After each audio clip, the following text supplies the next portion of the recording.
Hey, welcome everyone back to Millennial Thermom. Today I'm really excited for us to sit down with Dr. Lisette. She's going to be sharing some gems, and I don't want to take up too much space, so we're going to jump in. Dr. Lisette, thank you so much for being here. For those who might not know you, I do want you to share a little bit about who you are, your work as a psychologist, and what inspired you to write the amazing article and your recent piece on the strong one, especially as a first gen and around identity and healing. So take it away.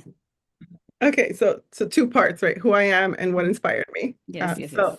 okay, so I am so excited to be here with you, Joanna. Like this is so special to me to be able to have these really important conversations, especially in communities where mental health is so highly stigmatized. So Mhm. who I am, I'm a licensed psychologist, I'm a speaker, and I'm a writer. And I focus on first gen professionals. Mhm. And so everything that I work on is helping people destigmatize mental health, helping people reclaim their voice, their pride, their power. Mhm. And like I said, I do that through my individual therapy. So I'm licensed in California only through speaking, which is international. I will speak anywhere, virtually or in person, and writing, which is some of what we're speaking about today. We're going to be combining some of my writing Yeah. with my speaking work Yes, because yeah. it's all thought leadership. And so in the work that I do, and then something I want to say is and my own lived experience. So I am first gen. So I'm very proud to be the eldest daughter of hardworking immigrants from Mexico and El Salvador. And my parents, like I always look back at my experiences and I think, well, like these lessons that I learned being first gen, they really have shaped who I am and really are the pathway to success that I've had. However, oftentimes in my life and in the life of the people I work with, we look at these experiences very negatively. So, my goal is to help people understand these experiences, reframe these experiences, understand the strength in some of these experiences, and learn how to shift away from cycles that might be harming us. And one of the cycles that can be harmful, especially when you live in a capitalistic society that Mhm. expects you to just produce, produce, produce, work, work, work. And maybe you witnessed, I don't know about you, Joanna, but I know I witnessed Mhm. my parents work themselves to exhaustion. And that's the only time they would rest. Yep. And so when I was thinking about the next piece that I was writing, I was thinking, well, what's something that I'm continuing to see that's so common in the first gen community and beyond that impacts so many folks. And it's this expectation that others may place on us and that we place on ourselves to be the strong one. And so I know we're going to get into more of what that means, what that looks like, but Mhm. if you are a person listening to watching this and you've ever thought, like I should do this, but I need to do this. I can't break down. I don't have a choice, especially for the moms. We're talking about your audience is mamitas, right? Mhm. Mamacitas. Mhm. I don't watch Love Mamacita Island, Saga. but Yes. mommy. Anyway, but like when you become a parent, Mhm. there's different expectations you may have of yourself, of like what kind of parent you want to be. And I hear this all the times with people, well, I have to be strong for my kids. I need to be the best for them. They can't see this because if they see this, then what, right? But okay, there's so much I want to say about that. So the last thing I will say is that, when I talk to parents and to their kids, the kids want to see a happy mom. Mhm. Yes. They don't need to see a perfect parent. They want to see like Mhm. a parent who is doing their best, who is teaching them that it's okay Mhm. to, have days when you're lower energy, have days when maybe you do have the days when you can do it all, and then you have the days when you can do one thing, Yeah. right? And so they don't want perfection. They want to see Mhm. a happy parent. Like, Yes, I and love that. Yeah, no, so and it's so funny that you like mentioned that because literally the last video I had posted was around embracing imperfection because as someone who, I'm also a first gen, also, did the bachelor's and the master's, I became a licensed therapist and then boom, motherhood. hit me. And when you are constantly holding yourself to these high expectations and society is also expecting perfection from you, then it can be really hard to shed some of that shame and that guilt and being like, oh, I'm not happy today. Or I'm not cooking 3 meals today. Like I'm horrible. When it's like we just are human and we don't have the capacity. I think in the video I mentioned like it's better to be I want to be at least more imperfectly present than perfectly performing. Like I want my daughter to know, hey, there's some days and just mommy's a little more sad, and that's okay. We take it easy and we snuggle more, you know? Yeah, But that I love that. presence, Imperfectly present and perfectly perform. Is that how you say it? performing, performing, yeah. Yeah, because it's exhausting. It is exhausting. And when you are carrying this weight of, but I need to be the strong one, then you're stuck on that perfectly performing, Yes, yeah. stuck on that. And what does that do for anyone? Like when you continue to put everyone else's needs ahead of yours, that's when we start to experience our body telling us to slow down in some ways. Mm-hmm. Whether our immune system like is lower, our defenses are lower, we get sick more often, we're having headaches, we feel it in our bodies. We are more irritable, Mm-hmm. right? Mm-hmm. And so suddenly you're less patient, and then you're snapping at the people that you don't want to be snapping at. And then Mm-hmm. it's a cycle, then you're like, shit. Mm-hmm. Like, oh no.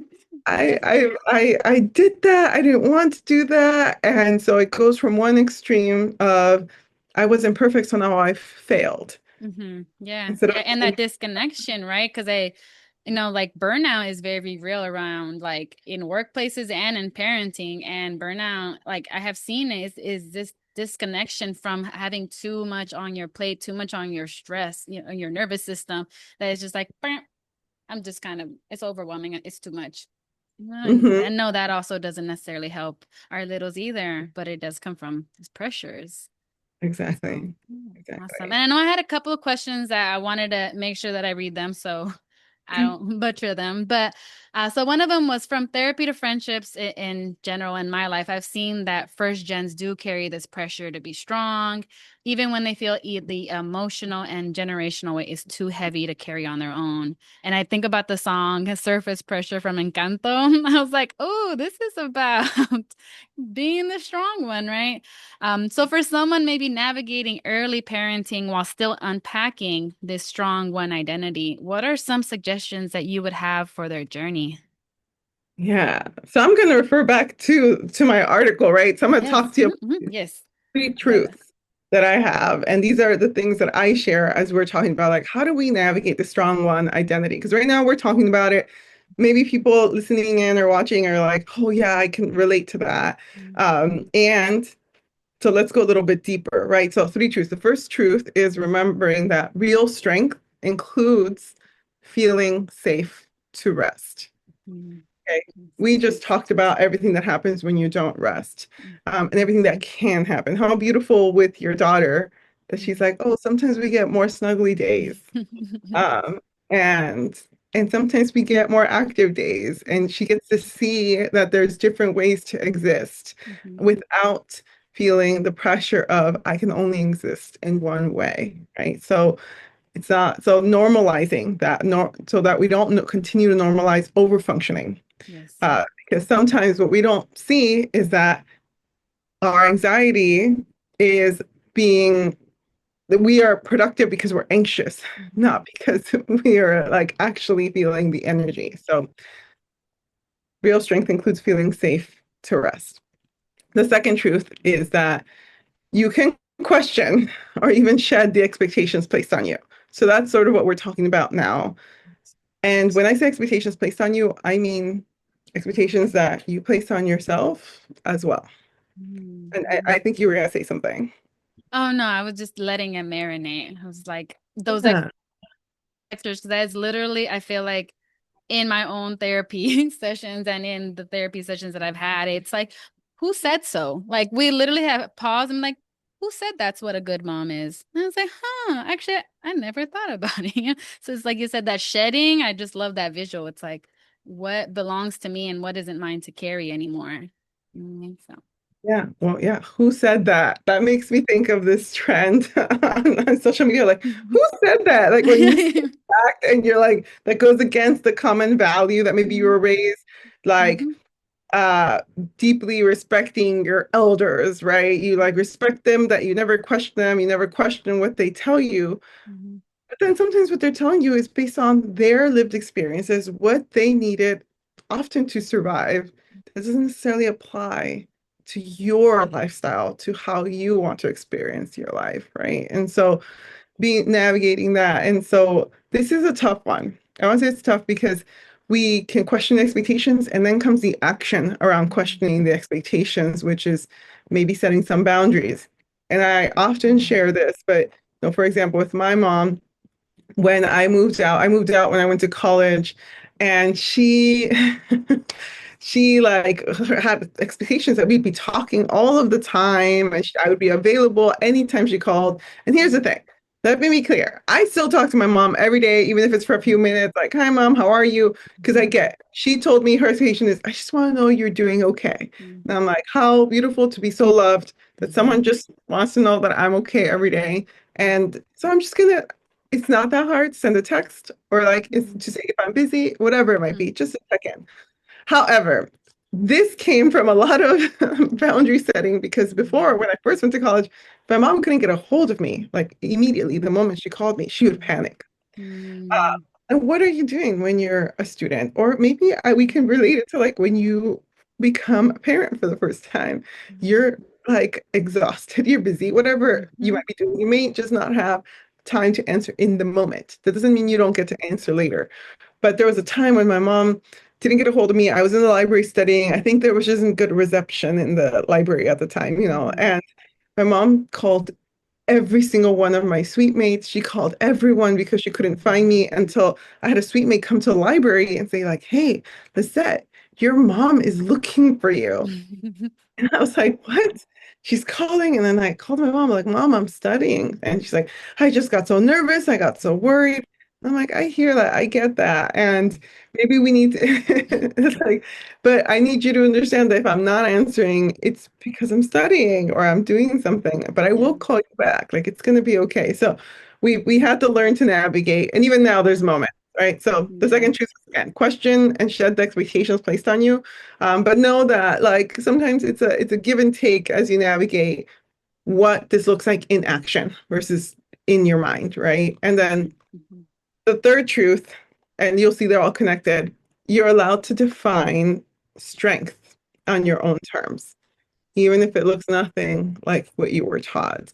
So, Joanna, when you tell me like imperfectly present, like that to me, I'm like, that's strength on your own terms. You're teaching your child Yeah. that I have that's what, another one. Soy oh, chillona y chingona. hey, That's my new favorite because right, like I think that strength for me as a crybaby, I never felt like a strength. Like I always feel like I was crying too much. Otra vez está llorando la Joana. And I'd be like, sí, otra vez, right? I became a therapist. Now I'm like, it's my gift, it's my skill, right? But it is like my strength now. So I 100% agree. Like, all right, shed it and then define it and see it for yourself and be like, wait a minute, I wish more people were more sensitive actually, because maybe we wouldn't have all of this horrible stuff happening in the world. You know what I mean? But hey, there's a hey. balance and all that. That's why we are out here. I call it the healers and the feelers.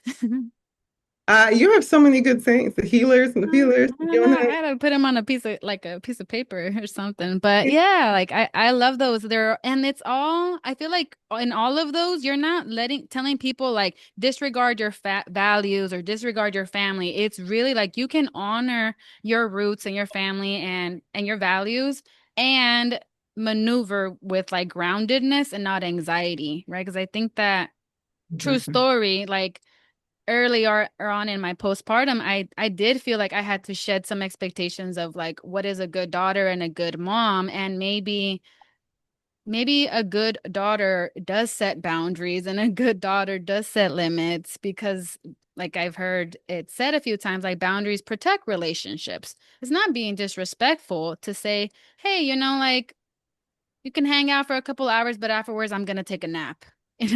That's much better than just sitting there and being like, when the heck are people going to leave so I can sleep? And now I'm irritable. And now I honestly don't even want them back anymore. Right? Yeah, yeah, it's exactly. And I love how you describe that because I think sometimes with boundaries, people are like, no, I'm pushing people away, but it's no, you're shaping deeper connections. You're being realistic with what your capacity is, what that looks like, how you can show up as your best.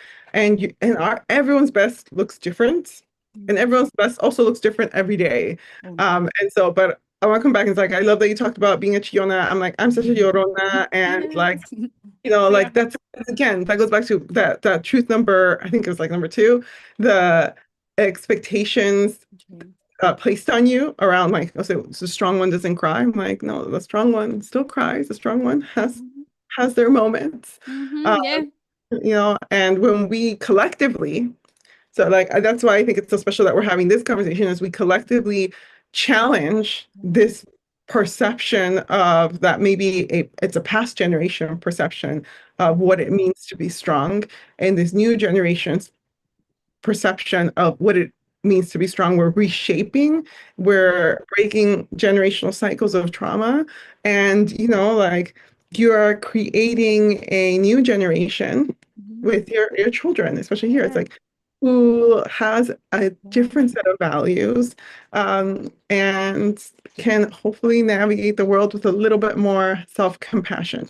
Yeah, I love that. It was like you read my mind because self-compassion is my number one favorite thing. And I 100% like agree. I think that, some of us inherited or were parented by maybe survival strategies, which I'm like, I will never blame anyone for doing what they need to do to survive, and at the same time, I recognize I have a lot of privilege. I don't need to do that anymore. I can try to figure out like what's going to generationally build a legacy of compassion and rest and like meeting your needs and not suppressing them because that kind of got passed down to us, but we can say okay, brand new chapter brand new chapter in the story of motherhood, for our women, especially Latina women, that we navigate like marianismo and like all the expectations and the self-sacrifice and being like, I can still be an amazing mother and have needs and meet them. Yeah. Who You can said? be a amazing mother. You can have needs. You can meet them. You can do Mhm. it, and you can do all of